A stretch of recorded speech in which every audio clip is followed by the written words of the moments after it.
Eu segui casado, né? A Regina teve um monte de misericórdia.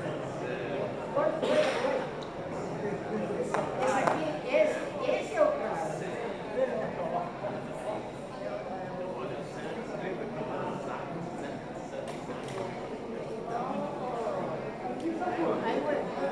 Vai pra lá, né?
Doutor Geraldo, que prazer revê-lo.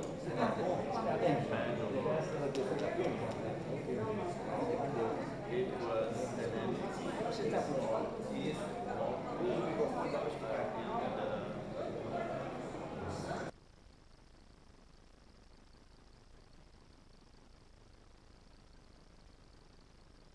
Alô?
Alô?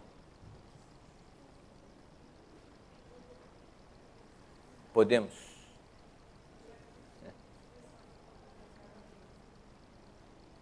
Tá. A primeira fileira. Eu vou lá apagar as luzes e a gente começa.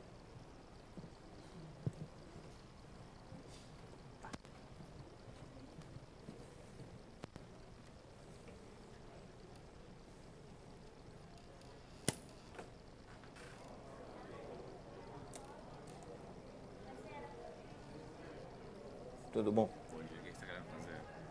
Aquela segunda fileira. Nada como quem sabe. Eu desliguei essa Tem aqui. que pagar mais? Não, essa aqui é errada. Tá bom. CAZ?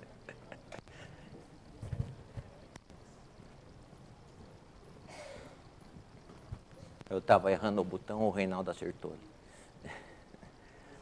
Então vamos começar.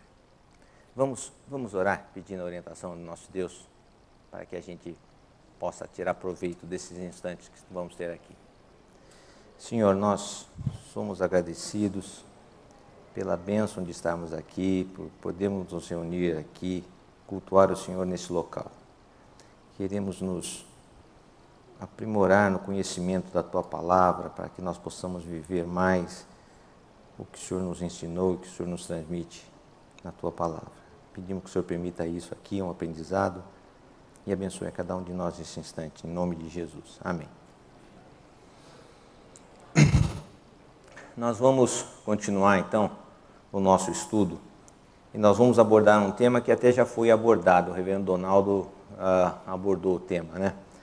Seja feita a tua vontade, assim na terra como nos céus. Só uma curiosidade, nós quando oramos a oração dominical, a oração do Senhor ou Pai Nosso, nós, por tradição, tendemos a repetir a oração como ela está numa versão que é chamada tradução brasileira. Tem várias traduções, né? E a tradução brasileira é uma tradução que foi publicada em 1917, foi feita com uma cooperação de todos os missionários e crentes brasileiros, mas foi a primeira tradução feita no Brasil com português brasileiro. As Bíblias em português até 1917 eram com o português de Portugal. E a partir de 17 essa Bíblia é chamada tradução brasileira. Então, Pai Nosso que estás no céu, santificado seja o teu nome. Se nós formos ver nas nossas Bíblias, não está assim, mas a gente tende a falar assim, quer dizer, o pessoal da minha geração tende a falar assim, os mais novos às vezes nem sabem o direito dessa tradução. Mas é a tradução brasileira de 1917, foi um metodista que liderou essa tradução, chamado Tucker, mas houve a colaboração de todas as denominações, de todos os que tinham conhecimento das línguas originais, e no português teve colaboração inclusive de Rui Barbosa. Rui Barbosa recebeu e deu opiniões sobre o português utilizado nessa tradução. É uma curiosidade. Mas nós vamos abordar um ensinamento sobre a vontade de Deus, que é uma coisa muito ampla, num episódio do Velho Testamento, que é essa que nós colocamos ali, que é Jeú, o episódio de Jeú. E o que nós escolhemos para título, então, da vontade, né, seja feita a tua vontade, é esse título que é a vontade de Deus em contraposição à voluntariedade humana. Se nós formos ler no primeiro livro de Reis, vamos dar uma olhadinha no primeiro livro de Reis, no capítulo 19, no versículo 16, no 15, o Senhor disse a Elias: volte pelo caminho de onde veio, vá para o deserto de Damasco. Chegando lá, unja Azael como rei da Síria. Unja também Jeú, filho de Ninsi, como rei de Israel. E unja Eliseu, filho de Safate, de Abel-Meola, para suceder a você como profeta. Elias recebe ordens de Deus. Você vai lá e vai ungir o rei da Síria e o rei de Israel. Em 2 Reis, nos capítulos 9 a 19, nesses capítulos, essa profecia é cumprida por Eliseu e não por Elias. O sucessor de Elias cumpre. É o sucessor de Elias que unge a Azael e que unge indiretamente a Jeú.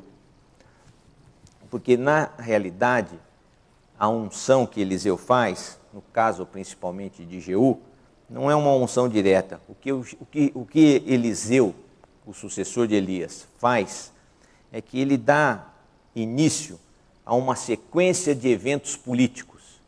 Ele como que aperta um botão que começa uma série de casos políticos que, na sua sequência, vão cumprir as ordens de Deus. Como está em 2 Reis 9, de 1 a 13, em que diz assim: então o profeta Eliseu chamou um dos discípulos dos profetas e lhe disse: cinge os lombos, leva contigo esse vaso de azeite e vai-te a Ramote Gileade. Em lá chegando, vê onde está Jeú, filho de Josafá, filho de Ninsi. Entra e faz-o levantar-se do meio dos seus irmãos e leva-o à câmara interior. Toma o vaso de azeite, derrama-lhe sobre a cabeça e diz: assim diz o Senhor. Assim diz o Senhor, Deus de Israel. Ungir-te-ei rei, está dando Assim diz o Senhor Deus de Israel: Ungi-te rei sobre o povo do Senhor, sobre Israel. Ferirás a casa de Acabe, teu senhor, para que eu vingue das mãos de Jezabel o sangue dos meus servos, os profetas, e o sangue de todos os servos do Senhor. Toda a casa de Acabe perecerá. Exterminarei de Acabe todos do sexo masculino, quer escravo, quer livre, em Israel.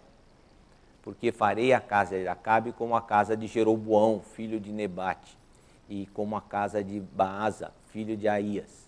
Os cães devorarão Jezabel no campo de Jezreel. Não haverá quem a enterre. Dito isso, abriu a porta e fugiu. Isso daqui já é a descrição do discípulo, o que aconteceu. Saindo Jeú aos servos do seu senhor, disseram-lhe: vai tudo bem? Por que veio aqui esse louco? Ele lhes respondeu: bem conheceis este homem e o seu falar. Mas eles disseram: é mentira, agora faz-nos sabê-lo e te pedimos. Então disse Jeú: assim e assim me falou a saber. Assim diz o Senhor: ungi-te rei sobre Israel. Então se apressaram e, tomando cada um o seu manto, o puseram debaixo dele, sobre os degraus, e tocaram a trombeta e disseram: Jeú é rei.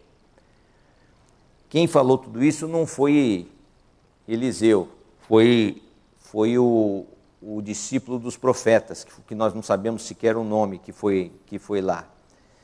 Eliseu tinha sido chamado para ungir Jeú como rei. Elias fez isso e Eliseu o sucedeu. Na realidade, Eliseu não aconselha nada para Jeú. Ele não faz nenhuma observação para Jeú. Para Azael, ele falou pessoalmente. A primeira parte da profecia, que era Azael, rei da Síria, ele conversou pessoalmente. Mas ele não aconselha, ele não aprova, ele não reprova as ações de Jeú. Na realidade, ele não se encontra com Jeú. Ele cumpriu a sua parte. Eliseu cumpriu a sua parte na profecia. Aqueles que escapassem de Azael cairiam sob a espada de Jeú. Mas uma coisa era clara: a obra desses dois, que seriam dois flagelos, no sentido de Átila do Uno mesmo, de Deus, não seria igual. Por quê? Azael, na história, se nós formos ver, o rei da Síria, ele elimina qualquer um do povo de Israel, ou de Judá. E Jeú, na realidade, faz um extermínio seletivo. Ele extermina a elite política e tudo o que tem a ver com Acabe. Isso foi o que Jeú fez. Eliseu nunca se preocupou em intervir diretamente. Ele não procurou intervir. Por que será que Eliseu não interveio? Ele mandou o discípulo do profeta ir lá e fazer assim: vai lá e unge o rei. O discípulo foi lá e falou o seguinte: estou te ungindo o rei de Israel, e você vai matar a rainha, e você vai acabar com a casa de Israel, você não larga nenhum, e você mata todo mundo, tá? Quer dizer, a ordem de Eliseu foi uma, a ação do discípulo foi outra. Eliseu não estava preocupado em dar essas ordens e essas orientações. Por quê? Porque Eliseu, em toda a sua ação, e de Elias também, sempre soube que o cumprimento de uma profecia não depende de um indivíduo em particular. O cumprimento de uma profecia depende do Senhor, que fez a profecia através de um profeta. Então, ele não procurou intervir, porque ele sabia disso, sabia que o poder divino não era dele, era de Deus, e ele era um instrumento. Ele não era a pessoa que curava outros, ou que fazia reis, como ele estava fazendo, né? Ele fez 2 reis ali, fez Azael e fez Jeú. Provavelmente, se não fosse a intervenção do profeta, não haveriam esses golpes de Estado. Mas ele fazia. Naamã foi curado por ele, mas ele sabia que, na realidade, não era ele, mas era o Senhor que fazia isso. Por isso que ele não procurava intervir pessoalmente. Então, depois que ele recebeu, ele até podia mandar uma terceira pessoa transmitir a palavra de Deus, como ele mandou. Ele mandou o discípulo dos profetas. Por quê? Porque o ponto não é a pessoa, o ponto é a vontade de Deus. Esse é o ponto. Por isso que ele usa um intermediário. É interessante notar que o próprio Senhor Jesus estabeleceu a sua igreja e a sua mensagem através de intermediários, né? Quer dizer, a pregação dele foi uma pregação de 3 anos, mas a igreja foi feita pelos apóstolos, né? Que ele designou para isso. Ele utilizou intermediários. Só que aconteceu uma coisa interessante. Quando Eliseu falou, ele falou para o discípulo dos profetas, né? O discípulo dos profetas era, se nós compararmos com a medicina, que eu conheço mais, né? Ele era o residente, né? Ele estava treinando para ser um especialista, mas não era. Ele era o residente. E ele agia mais ou menos que nem residente, né? Você manda fazer uma coisa, geralmente sai outra, né? Diferente do que você mandou. Então, quem mandou tem que ir lá ver. Tem uma piada que é gozada, que é assim, diz que estavam construindo uma estrada e se depararam com um bloco de pedra enorme. E os engenheiros reuniram todos, aqui um montão de engenheiro, mas se a gente explode, a pedra espirra, se a pedra espirrar, vai não sei o quê, e não pode, tem que pôr dinamite, tem que não pôr, não vai dar. Aí estava passando um médico lá, e ele olhou e falou, qual é o problema? Essa pedra assim, falou, eu estou com o meu residente aqui, eu vou resolver isso. Ele foi lá no carro, conversou com o residente saiu, pegou um formãozinho, foi lá na pedra e bateu 3 vezes, a pedra desmoronou. Aí o engenheiro foi lá e falou, nossa, mas nós nunca imaginamos que isso fosse possível. O que você falou para ele? Falei, tira só um pedacinho, não me quebra a pedra. Aí deu no que deu. O discípulo do profeta, ele mais ou menos fez isso, né? Como é esse texto que nós lemos de 9, de 1 a 10 aí. Ao invés de falar o que Eliseu determinou, ele foi lá, fez o que Eliseu determinou e fez um programa de ação também do que ele tinha entendido que era para fazer, né? Como ele falou, você vai lá e vai matar, e vai acontecer, e vai eliminar, e vai fazer tudo aquilo lá. Eliseu não tinha feito esse programa de ação. Só que esse programa de ação coincidiu plenamente com a pessoa que recebeu a instrução. Quer dizer, o que o discípulo do profeta falou era o que Jeú adorou de ouvir. Bateu, né? Caiu, como aí a expressão açúcar no mel, no caráter que era forte e sanguinário, não sanguíneo, era sanguinário, de Jeú. Nós não podemos deixar de notar que Jeú fez esse trabalho, então, sanguinário, de eliminar toda a elite política, a casa de Acabe, todo mundo que poderia se opor a ele, numa situação que era de ambiguidade e equívoco, né? Porque não era essa a mensagem que ele recebeu. Jeú, ele foi ungido por Deus. Isso é indubitável. Quer dizer, essa parte veio dos profetas, veio da revelação do Senhor para Elias, Eliseu, ele é ungido. Mas na sequência, o que ele faz é mal. Onde quer que ele passe, ele faz o mal, né? Ele é uma pessoa que exerce o mal. Ele cumpre todas as profecias. Tudo o que ele fez foi cumprimento de profecias. Mas no final, ele é condenado por isso. É interessante, porque ele é um homem de Deus, ungido por Deus. Os métodos que ele utiliza são métodos que a gente podia chamar do demônio, quer dizer, não são métodos de Deus. Ele utiliza outros métodos. Aqui nós encontramos uma questão da coincidência entre uma vontade expressa na profecia de Deus e o que nós podemos chamar de uma voluntariedade humana. O que nós aprendemos aqui sobre a vontade de Deus é que Deus também usa o que é ruim no homem para cumprir o que ele deseja. Até o que é a parte que nós não identificamos como da vontade de Deus, Deus usa para fazer a sua vontade. Usando o quê? Um aspecto humano, essa voluntariedade, que nós vamos ver um pouco mais, né? Deus, usando o que é ruim, nós vemos nesse caso que foi uma questão não só de usar o que é ruim em Jeú, mas ele também usou a situação social na época, a situação Porque Jeú era o comandante em chefe do exército do rei de Israel. Eles estavam em guerra constante com a Síria, na fronteira norte. E ele estava no acampamento lá, ele e os outros generais do exército estavam lá.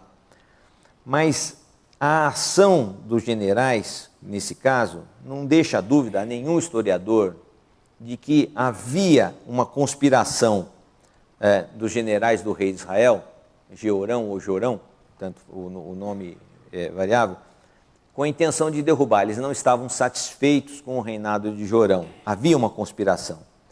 Isso explica o apoio imediato. Foi ali na sala, o cara foi na reunião, quando voltou falou, olha, o discípulo do profeta falou isso, isso e isso. Todo mundo falou, então joia, é isso que nós queremos. O apoio foi imediato. E quando Jeú fez os seus massacres, ele agiu dizendo que ele era um enviado de Deus, quer dizer, a situação política garantiu a ele e ele agiu, falando que era porque Deus queria. Na realidade, ele também agiu pela circunstância. Ele fez o que qualquer ditador na época dele faria, ou em qualquer época faria também. Só para citar aí, eu citei, podia fazer uma lista aqui, né? Mas, por exemplo, o Sulla, quando fez o golpe de Estado em Roma, Hitler na Alemanha, Fidel Castro em Cuba, paredão, eliminando, N outros, sem conta, né? Quando um político faz um golpe de Estado, a primeira ação é eliminar a possível oposição. Eliminar fisicamente, quer dizer, matar. E o número de mortes, eu podia acrescentar Stalin, podia acrescentar Júlio César, a lista ia embora aí, que nós não caberia aqui. Mas a regra de qualquer político, independente de qualquer orientação que ele tenha, é essa. É um banho de sangue depois do golpe de Estado, né? A eliminação física dos opositores. De qualquer forma, Jeú cumpriu o que está ainda, né? Nós lemos na Bíblia, na profecia de Eliseu, que Elias recebeu e Eliseu cumpriu. Ele elimina toda a família de Acabe, ele mata, né? Ele mata toda a família de Acabe, ele mata o rei Jorão, filho de Acabe, ele de quebra mata o rei Acasias de Judá, que era filho de Ataliá, que era sobrinha de Acabe e era filha de Jezabel. E, claro, ele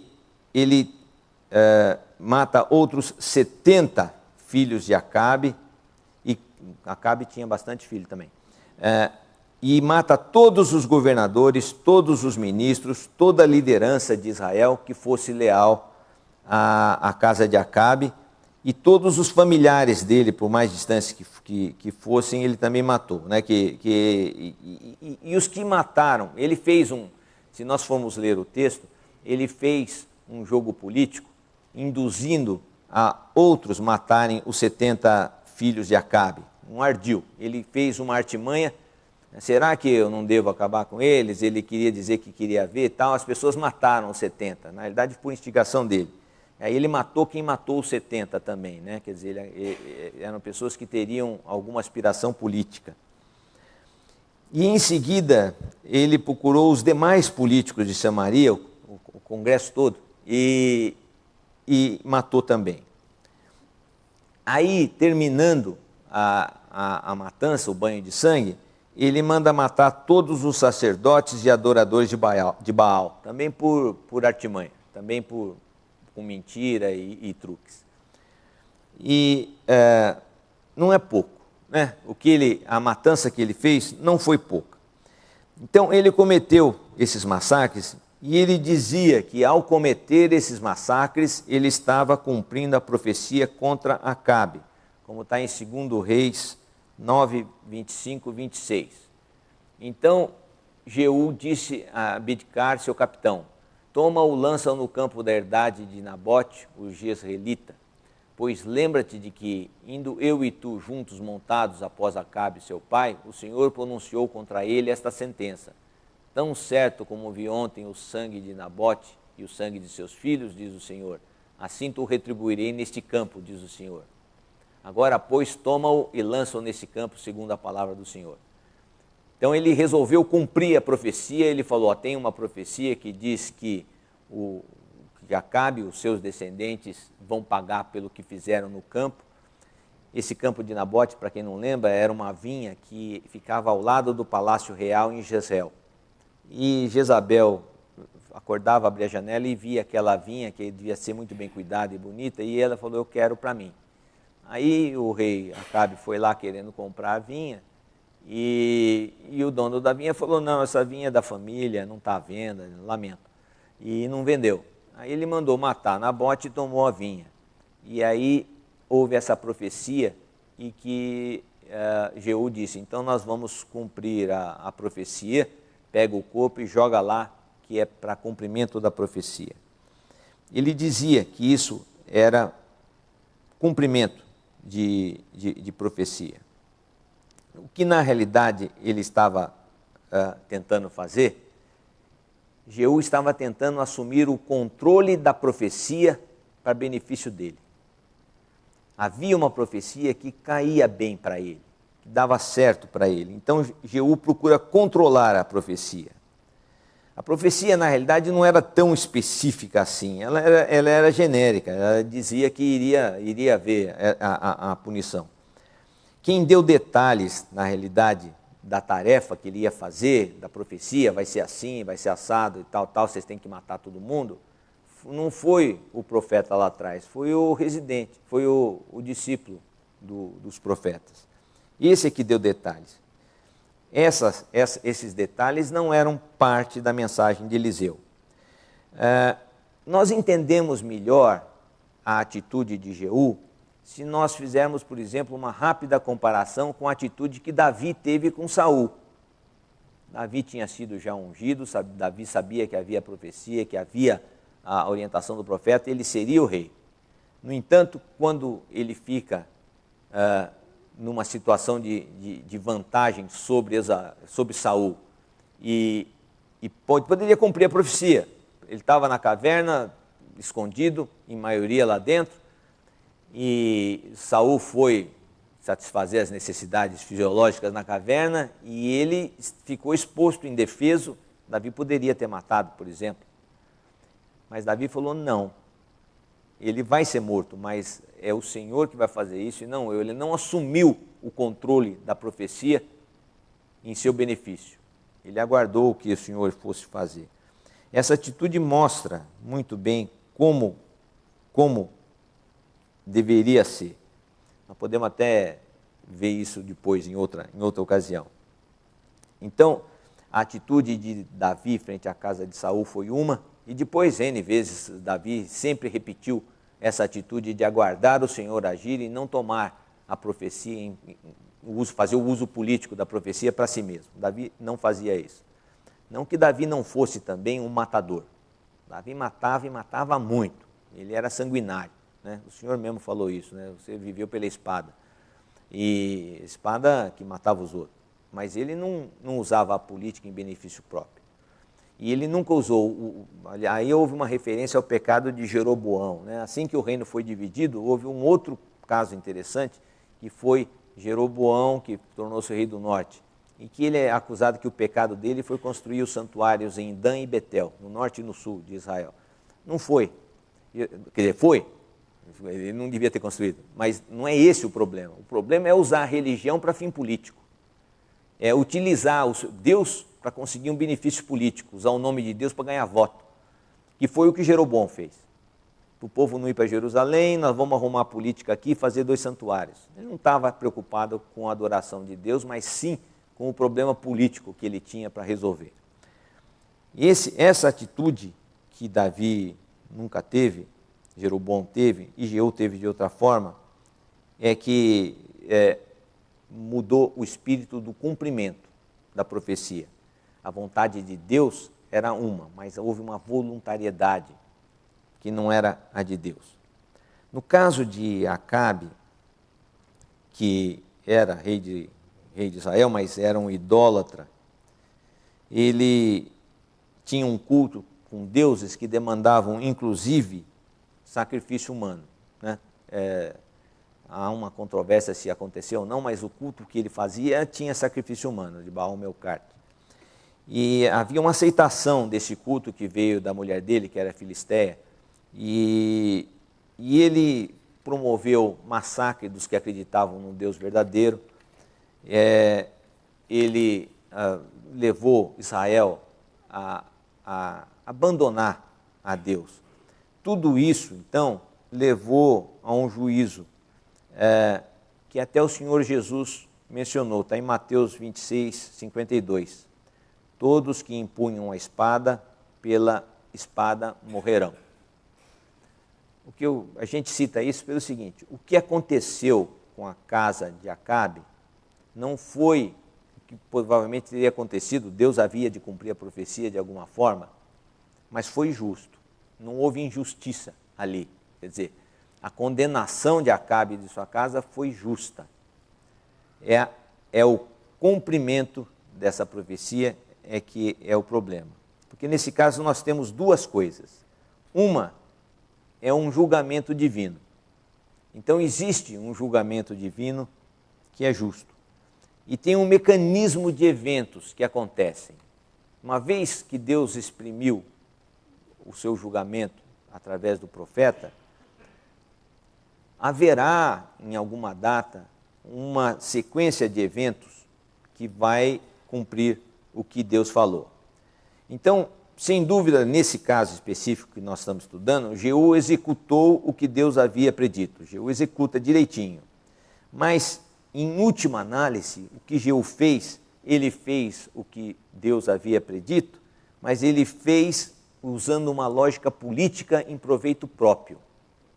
Não foi para que a palavra do Senhor se cumprisse, mas foi para que ele progredisse na política.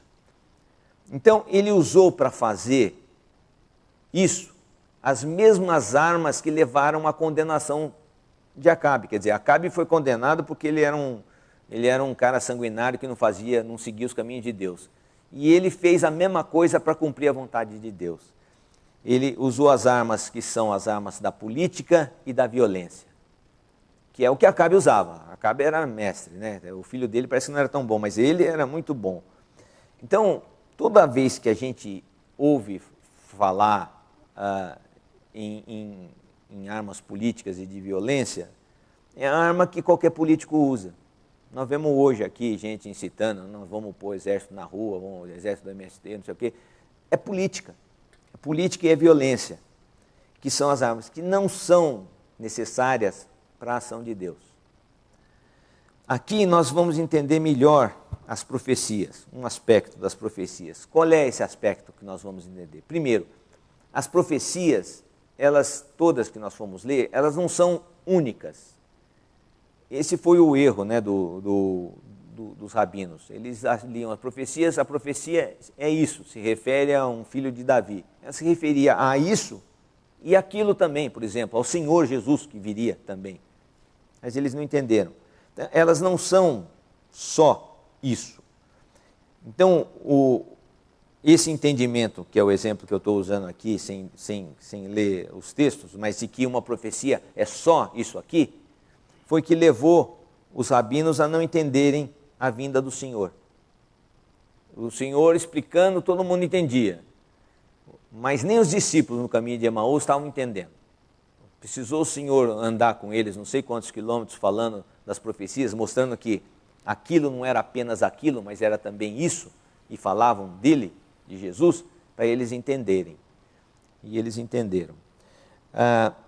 Então, isso é uma coisa que nós devemos saber. Uma profecia não é apenas isso. É isso, mas é aquilo também.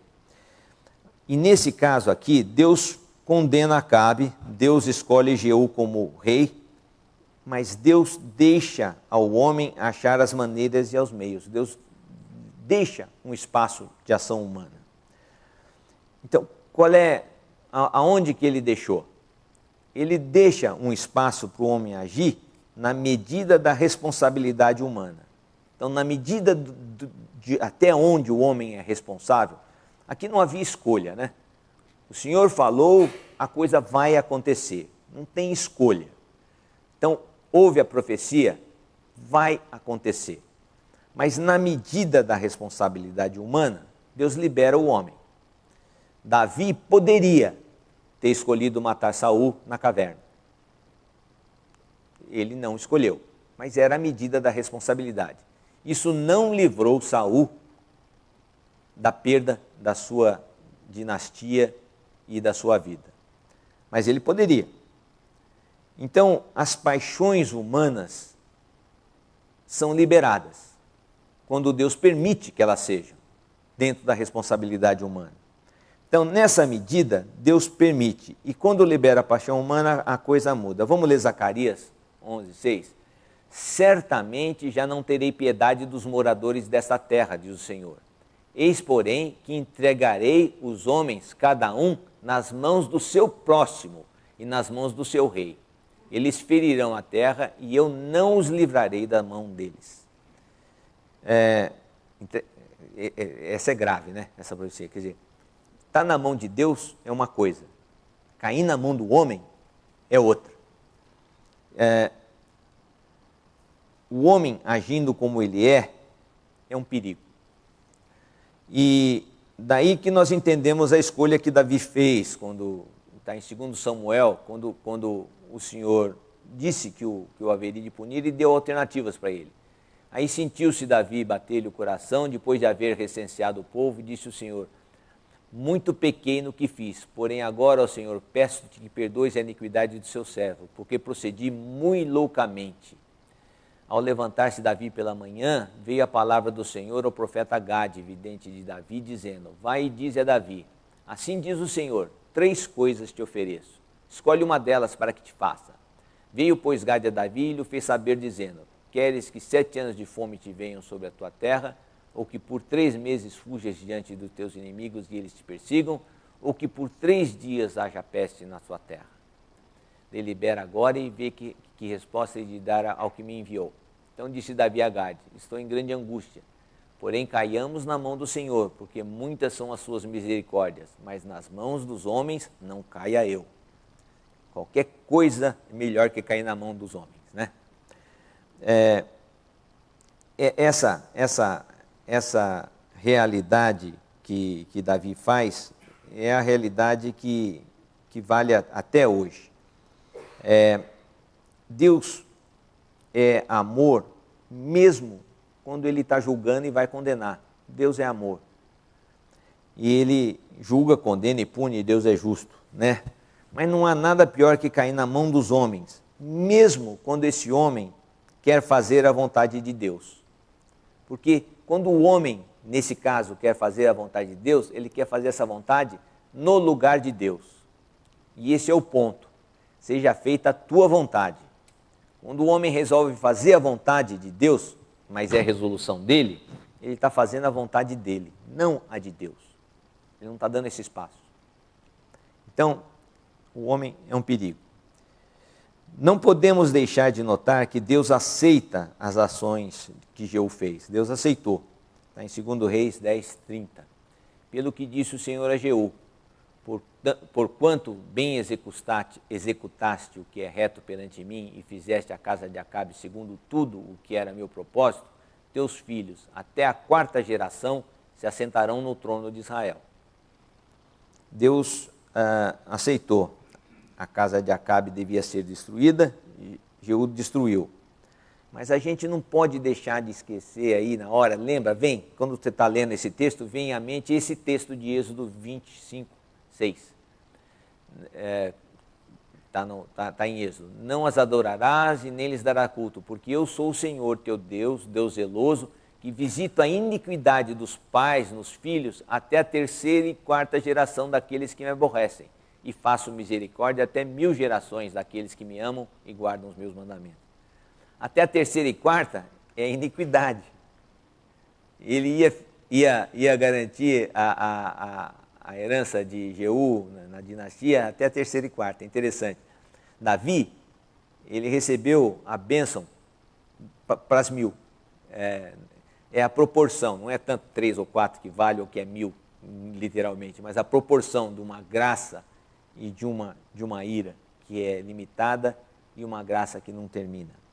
Mas isso vem à mente, não tô tirando mais do que o texto diz aqui não, mas vem à mente. E o que se visita até a quarta geração é os que aborrecem a Deus.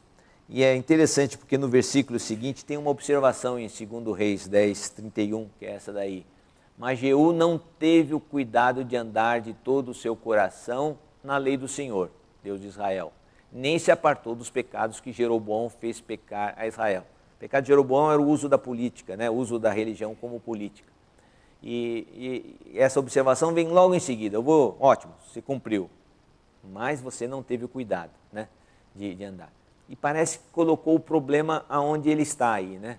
Porque ele não teve o cuidado de andar de todo o quê? O seu coração.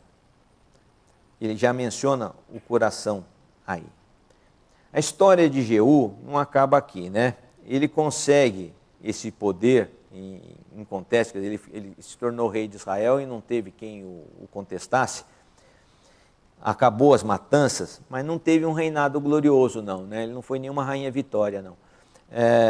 Ele foi ameaçado por Hazael, da Síria, e pelo filho de Hazael depois, e ele foi obrigado, quando ele fez o golpe dele, aconteceu uma coisa interessante. Primeiro, ele teve que se deslocar do fronte, onde havia a guerra com a Síria, para garantir o reino dele. Então saiu com tropas, e enfraqueceu a defesa de Israel. Segundo, quando ele também alterou a sequência dinástica em Judá, matando Azarias, ele fez com que a mãe dele, Atalia, subisse ao trono, reinasse por um tempo longo, e ela era meio filisteia e implantou o culto de Baal em Jerusalém. Ele levou a problemas lá. Mas ele desestabilizou militarmente Israel e ele não conseguiu mais conter Hazael. Por isso que a profecia que Eliseu fez dizia que Hazael ia matar e judiar muito de Israel. Ele não conseguiu. Então ele foi procurar proteção em alguém mais poderoso. Ele foi para a Síria e procurou o rei Shalmaneser III e se tornou vassalo do Shalmaneser. O grande problema foi que Shalmaneser tinha outros problemas também, né? Por quê? Porque ele foi com o exército, mas não foi com força máxima para o sul. A Síria estava com problemas ao norte. Então, a grande força da Síria se voltou ao norte e durante décadas ele mandou uma forcinha dar uma mão para Jeú, mas não deu certo. Ele voltou para a Síria para resolver o problema dele e Hazael ficou lindo, leve e solto lá para oprimir o povo de Israel. E Jeú viveu oprimido pelos sírios. E, inclusive, tem a gente chama de estela, né? Uma pedra de basalto, que tem a figura de Jeú prestando homage, né? Prestando homenagem ao rei da Síria. Essa pedra é interessante porque está lá o Jeú ajoelhado no chão, frente ao rei da Síria, que está de pé recebendo tributo, e ele coloca assim, Jeú, filho de Onri. Onri é a casa que ele tinha exterminado, né? Quer dizer, Jeú, Acabe era da casa de Onri e ele não era. Mas é que naquela época lá o conhecido era Onri e o significado, de acordo com os eruditos, é Jeú da terra de Onri. Onri tinha sido muito famoso. Mas ele ficou vassalo e isso não garantiu, ele teve que pagar, continuar pagando, e isso não garantiu para ele a segurança que ele queria. Outro ponto que nós devemos observar, aqui está, só a observação, naqueles dias começou o Senhor a diminuir os limites de Israel, que foi ferido por Hazael em todas as suas fronteiras. Hazael oprimiu, invadiu, tomou terra, pintou e bordou dentro de Israel. Outro ponto que nós devemos observar é que por 28 anos houve essa unção de Jeú e há um silêncio da profecia que nós temos, escrita, de 28 anos. E esse silêncio não é, se você for ler a história, não é simplesmente, como é de fato, uma decisão do Senhor de não promover revelações e do profeta de se afastar. O fato é que Jeú não era simpático aos profetas. Jeú, o tempo todo na leitura que nós podemos fazer, ele duvidava da competência política dos profetas. Ele tomava todas as suas decisões sem consultar os profetas. Diferente de Davi, né, que consultava Gade, Natã e procurava ao Senhor. Jeú não era aliado nem apoiava os profetas. Na realidade, ele desprezava os profetas, né? Por quê? Porque ele duvidava da competência política dos profetas. Ele não acreditava que eles tinham competência para isso. Isso na história humana se repete com uma constância lamentável. Quer dizer, desde sempre que a história foi escrita até hoje, a gente vê que quando se tem um projeto de poder a qualquer custo, né, existem projetos que não são a qualquer custo, qualquer influência ética é mal recebida por quem tem o projeto. Quer dizer, se você fala, não faça isso, mas isso colabora para o meu projeto, o cara abandona a ética e faz. Jeú fazia isso direto e reto. E N outros, sem qualquer orientação do ponto de vista ideológico, de qualquer coisa, todos fazem isso. Todos que têm um projeto de hegemonia política fazem isso. Foi assim com Jeú, foi assim até hoje. É assim até hoje. E com esse projeto de poder, ele chegou a sonhar até com um reino unificado outra vez, né? Que ia muito além da profecia, nenhum profeta tinha falado para ele isso. Por quê? Porque ele matou o rei de Judá também. Era uma estupidez. Ele estava dando um golpe, ia ter problemas em Israel e vai lá e mata o rei de Judá também. Provavelmente ele sonhava com o Reino Unido, né? Só que não havia como levar adiante esse sonho, porque em Judá a oposição a ele seria muito grande por parte dos sacerdotes e dos levitas, que não iriam aceitar um rei que não fosse da descendência de Davi. E nem os profetas iam apoiá-lo, e Eliseu então não iria apoiá-lo, mas ficar quieto. Eliseu decide ficar quieto. Foi só no reinado de Joás, neto de Jeú, que Eliseu voltou a se manifestar. Não confundir esse Joás com o Joás de Judá. São dois Joáses, né? que são reis distintos. Esse Joás era neto de Jeú.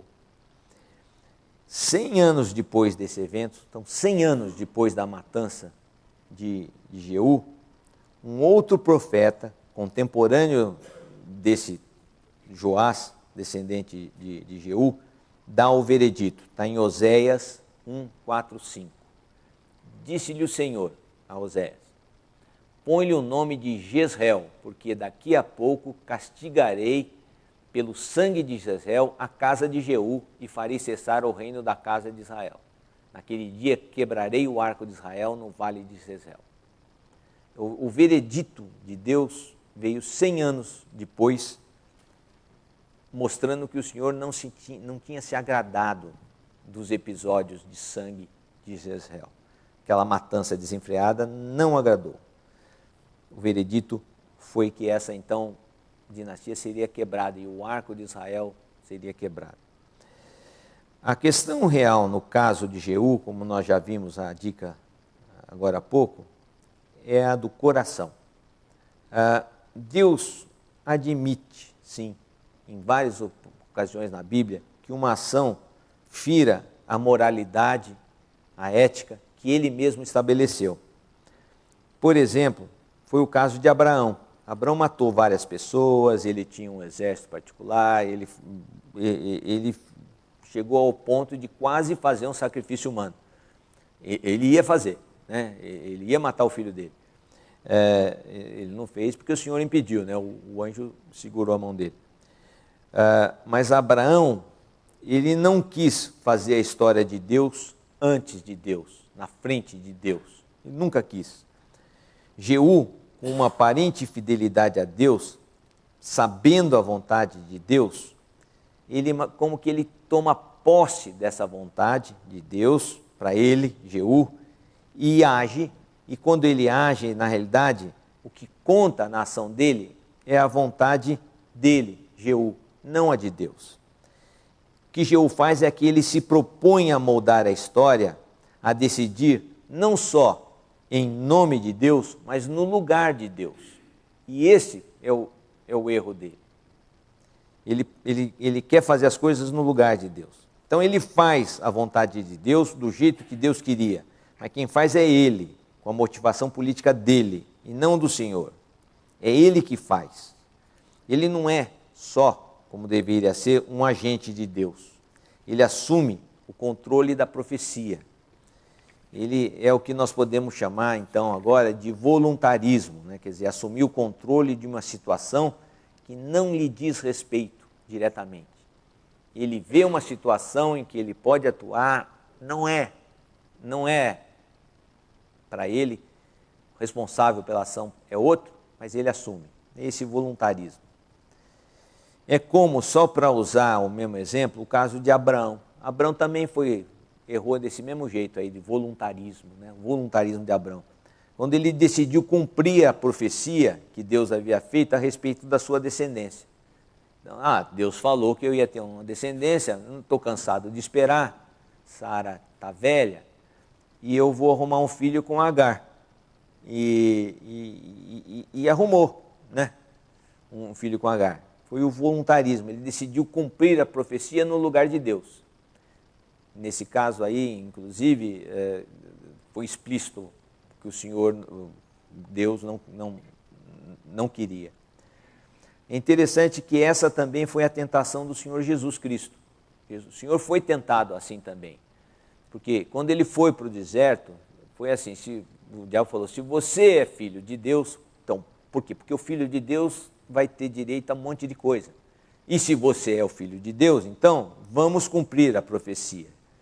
Se o Senhor Jesus aceita, porque é muito interessante, o Senhor foi para o deserto para orar, o Senhor Jesus. Ou seja, foi para falar com Deus. Quem veio falar com ele foi o diabo. Quer dizer, a voz que ele ouviu não era a voz de Deus. Qual é a diferença? É que o Senhor, ele não teve esse voluntarismo e o Senhor sabia distinguir muito bem as vozes. A voz de Deus, o Senhor Jesus sabia qual que era direitinho e a voz do diabo ele sabia direitinho. Então, quando veio essa proposta, ele poderia ter aceito porque isso iria cumprir a vontade de Deus, estava certo a oferta. Isso vai cumprir a vontade de Deus, mas seria o Senhor assumindo o cumprimento. Ele não aceitou. No final das contas, o Senhor rejeitou, mas a vontade de Deus foi cumprida. Mesmo o Senhor tendo rejeitado a oferta, que cumpriria da mesma forma. Essa é a tentação, ou seja, não esperar a hora que Deus escolheu. Fazer a vontade de Deus é ter a paciência de esperar Deus agir. Abrão devia esperar até que Sara fosse mãe. Nesse caso, a gente vê uma coisa interessante, né? Quer dizer, como no caso de Jeú, a iniciativa de Abrão foi eficaz. Por quê? Porque Ismael nasceu. Ele teve relação com Agar, nasceu o filho do jeitinho que tinha planejado. Mas não era o cumprimento da profecia. A eficácia de uma ação, então quando se faz uma ação, está dito assim, nós vamos fazer. A eficácia da ação não é um bom parâmetro da medição da fidelidade a Deus. Só dizer que nós estamos cumprindo uma profecia não é um bom parâmetro, não. Como Jeú, né, ele não deixa a palavra de Deus levar a ele é que leva a palavra. Ele decide fazer a vontade de Deus, mas decide também não se submeter à palavra de Deus.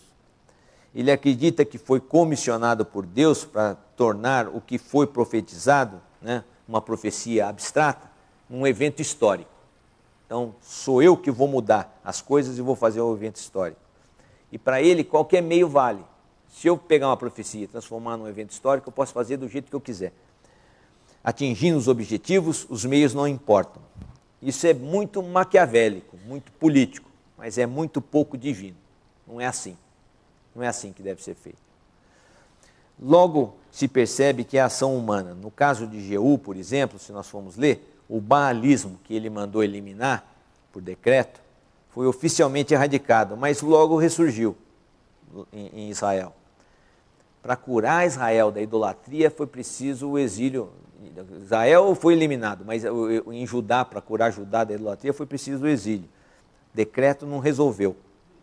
Jeú usou a profecia no interesse da política, fingindo que estava usando a política a serviço da profecia.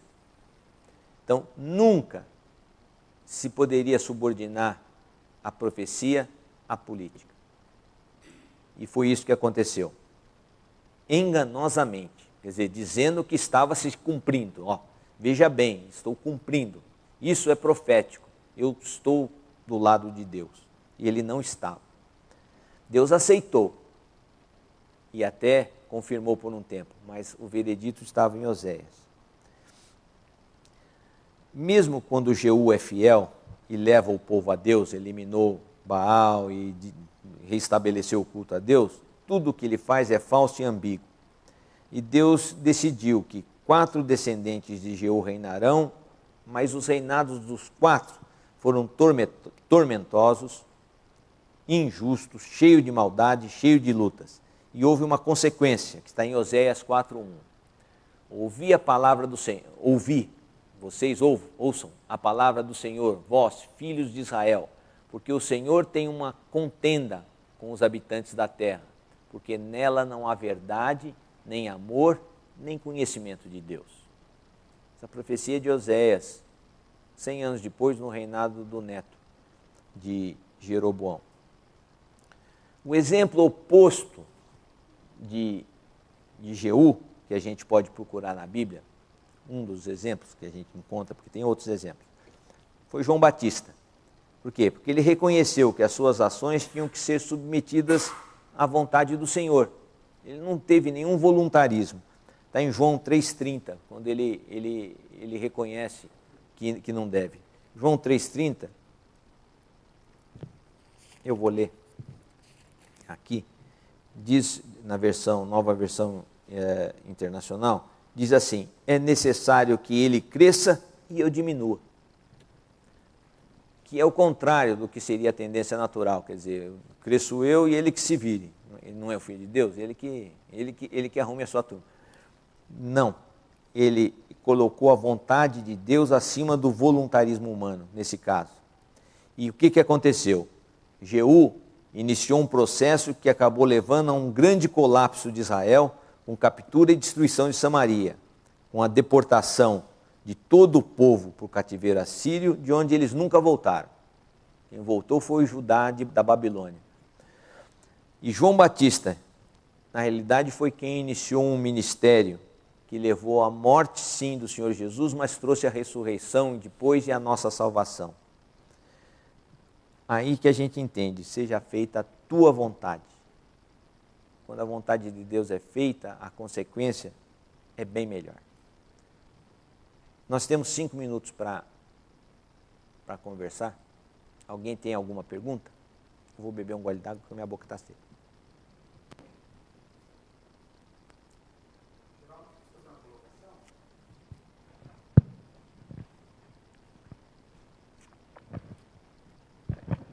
Quando você faz o levantamento de que Jeú exterminou toda a casa de Acabe, tem um dado histórico que tem que ser colocado. Se ele não elimina toda a casa de Acabe, como toda a dinastia era hierárquica, alguém podia se levantar e reclamar o trono. E, juridicamente, pela lei de Israel, ele teria que abandonar o trono, porque ele era um déspota.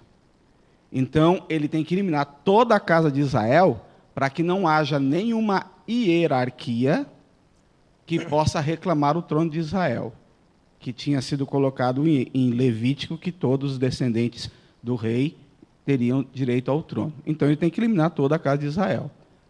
Não só pela profecia do pecado de Acabe e de Jezabel, mas também por causa da hierarquia.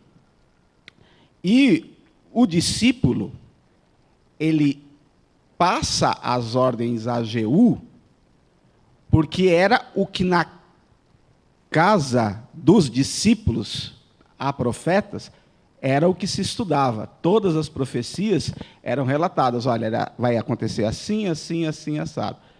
Elias não participava da casa dos profetas, dos residentes. Do residente.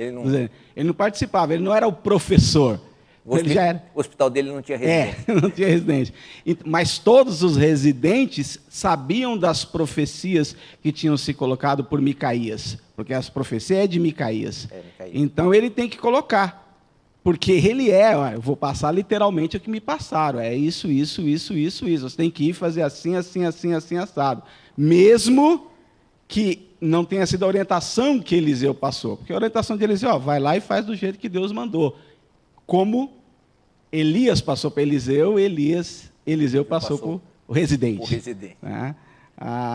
Agora, tem uma frase do Lord Acton que diz que é muito bem isso que você colocou. O poder corrompe. O poder absoluto corrompe absolutamente. Jeú quis o poder absoluto, por isso que ele colocou a mãe em Judá, porque ele quis para si todo o poder. E o poder absoluto corrompe. Absolutamente corrompe totalmente. Foi o que aconteceu com Jeú. A lógica política é essa mesmo. Quer dizer, se sobrasse um, ficaria sempre em suspeição o reinado dele. Mas você vê, Davi deixou. O descendente de Jonatas, ele acabou matando, mas depois, né? E ele permitiu que houvesse. Mas o ponto é esse, quer dizer, a motivação foi política, o poder corrompe, deixar na mão do homem é terrível. A ideia de que seja feita a vontade de Deus, como nós oramos, é permitir que a vontade de Deus se sobreponha à nossa. Então, é procurar ter a paciência e a compreensão de que nós devemos nos submeter ao que Deus quer, no tempo que Deus quiser. Acho que essa é a ideia. Alguém mais quer falar alguma coisa? Paulo, você termina com uma oração para a gente? Assim você já pega o microfone também.